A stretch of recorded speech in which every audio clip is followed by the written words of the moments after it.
Good Saturday morning, everybody. Trevor Thompson, the self-appointed Looney Tunes Critic, in here with you. I'm in here with you and also Eli Copperman.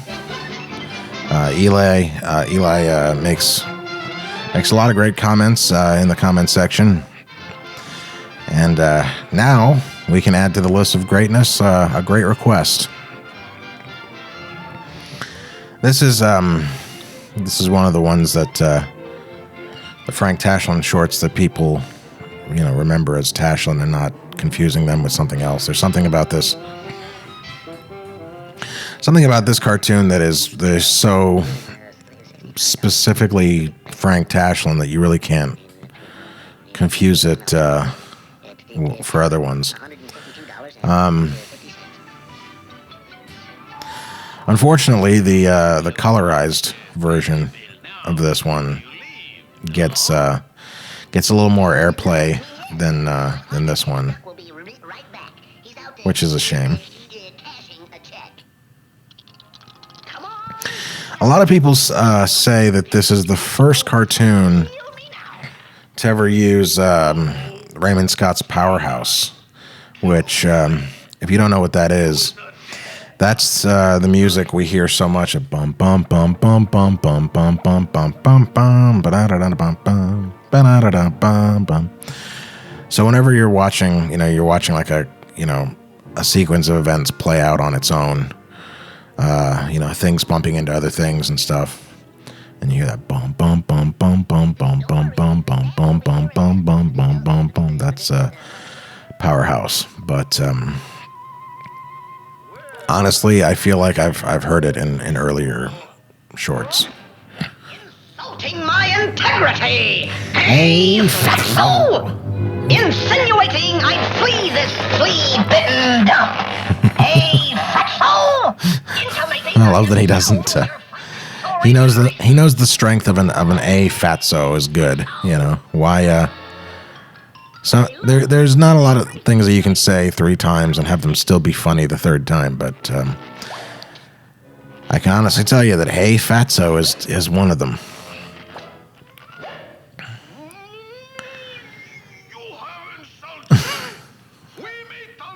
But yeah, I think it's the camera angles, the fact that you don't, cinematic, you don't show necessarily something, you just show the handprint later. It's so very cinematic that you kind of, you don't really think of it as.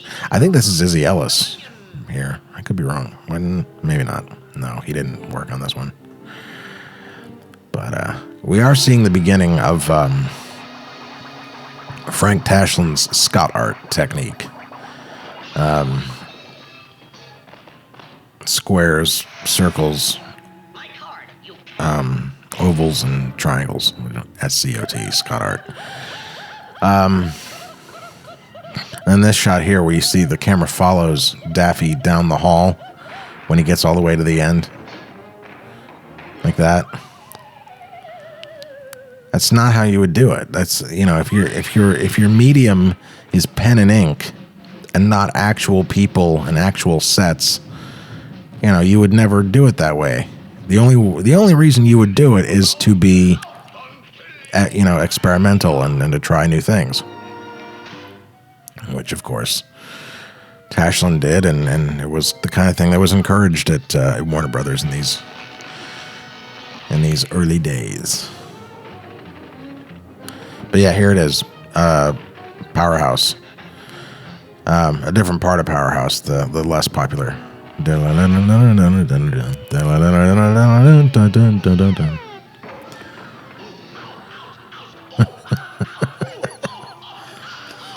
then seeing him actually go down there, and the way the camera's panning down like this, and then you see it looking straight down in the same shot.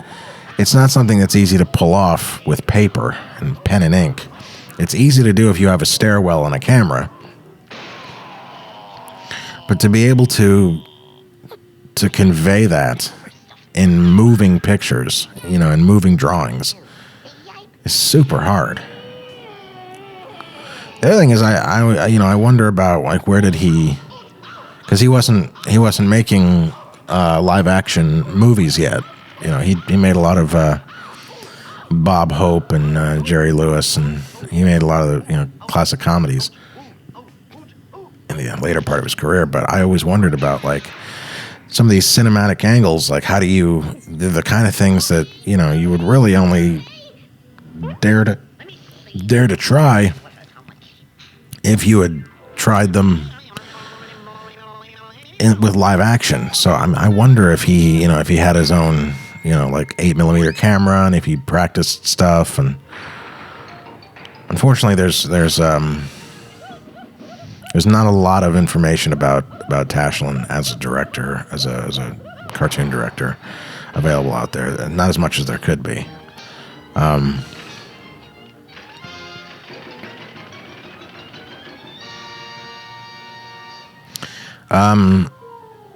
This cartoon also, it being the first Powerhouse performance, it's also allegedly a last for the Looney Tunes.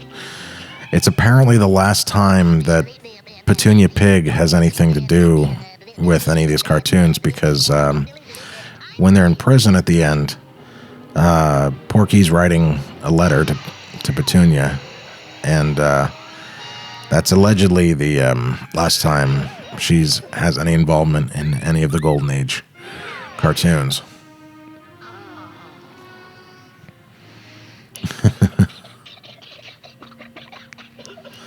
And with the exception of there's a I'm sorry. I love this cartoon so much, so I'm trying to go through my notes and also have the fun of watching it. This character should have come back for some more stuff, I think. And something that really dates this cartoon is the fact that Bugs and Daffy are in it, and they have an interaction, and Daffy's not jealous of Bugs. He admires Bugs. Yeah, see, Porky loves Petunia right there on the wall. He's not writing a letter to her, but he's writing. Cartoon once. The hunter had him covered. I love it. Porky says a Leon Schlesinger cartoon, like the public knows who that is. That may have been a nod to Leon from the cartoonist, because Porky was allegedly Leon's favorite character. What's up, Doc?